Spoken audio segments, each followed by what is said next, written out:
వారిద్దరూ బ్రదర్స్, కానీ రాజకీయంగా బద్ద శత్రువులు. కేశినేని నాని, కేశినేని చిన్ని వీరి మధ్య రోజు రోజుకు మాటల యుద్ధం తీవ్ర రూపం దాల్చుతోంది. ఈ మంటలు మరింత తీవ్రమవుతున్నాయే తప్ప ఆరే అవకాశాలు ఏమాత్రం కనిపించడం లేదు. మొన్నటికి మొన్న విశాఖలో భూ కేటాయింపుల విషయంలో తన సోదరుడు కేశినేని చిన్నిపై ఆరోపణలు చేసిన కేశినేని నాని ఇప్పుడు ఏపీలో కాకరేపుతున్న లిక్కర్ కేసులోనూ తమ్ముడిపై ఆరోపణలు చేస్తున్నారు.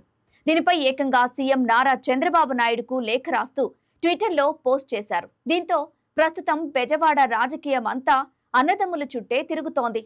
తన తమ్ముడు చిన్నికి సంబంధించిన బాగోతాలు 2 రోజులకొకటి చొప్పున నాని బయట పెడుతూ ఏపీ రాజకీయాల్లో సంచలనంగా మారారు.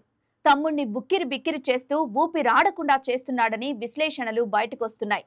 ప్రస్తుతం ఆంధ్రప్రదేశ్లో ప్రకంపనలు సృష్టిస్తున్న మద్యం కుంభకోణం వ్యవహారంలో అరెస్టైన కీలక వ్యక్తుల్లో కేశినేని చిన్నికి సంబంధాలున్నాయని నాని సంచలన ఆరోపణలు చేశారు. ఇందుకు సంబంధించి ఎక్స్ వేదికగా సంచలన వివరాలు బయటపెట్టారు. ఈ కేసులో ఇప్పటికే అరెస్టైన కీలక నిందితుడు కసిరెడ్డి రాజశేఖర్ రెడ్డి, ఆయన పిఏ దిలీప్ పైలాతో కేశినేని చిన్నికి సంబంధాలున్నాయని, అందుకు సంబంధించి తన వద్ద విశ్వసనీయ సమాచారం ఉందని కేశినేని నాని తన పోస్ట్లో పేర్కొన్నారు. కసిరెడ్డి ఎంపీ కేశినేని చిన్ని ఆయన భార్య జానకి లక్ష్మితో కలిసి ప్రైడ్ ఇన్ఫ్రా ఎల్ఎల్పి అనే సంస్థలో భాగస్వాములుగా ఉన్నారని నాని వెల్లడించారు. ఇద్దరూ ఒకే అడ్రస్ లో ఒకే కంపెనీ మెయిల్ ఐడితో ఈ సంస్థను నడుపుతున్నారని నాని ఆరోపించారు. నిందితులతో ఒక సిట్టింగ్ ఎంపీకి నేరుగా సంబంధం ఉండటం తీవ్ర ఆందోళన కలిగిస్తోందని నాని తన ట్విట్టర్లో పేర్కొన్నారు. ఈ స్కామ్ లో నిధులను పెద్ద మొత్తంలో చిన్ని అక్రమంగా హైదరాబాద్ రియల్ ఎస్టేట్, విదేశీ కంపెనీల్లో పెట్టుబడులుగా మళ్లించారని తనకు సమాచారం ఉందని కూడా ఆయన ఆరోపణలు చేశారు.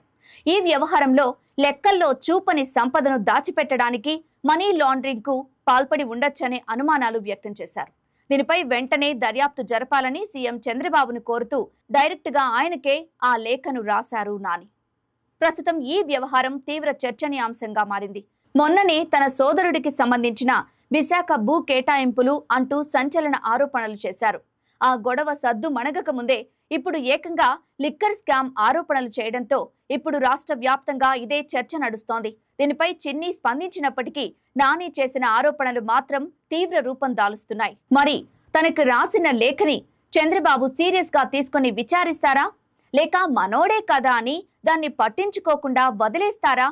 ఏం చేస్తారో చూడాలి అంటున్నారు రాజకీయ విశ్లేషకులు.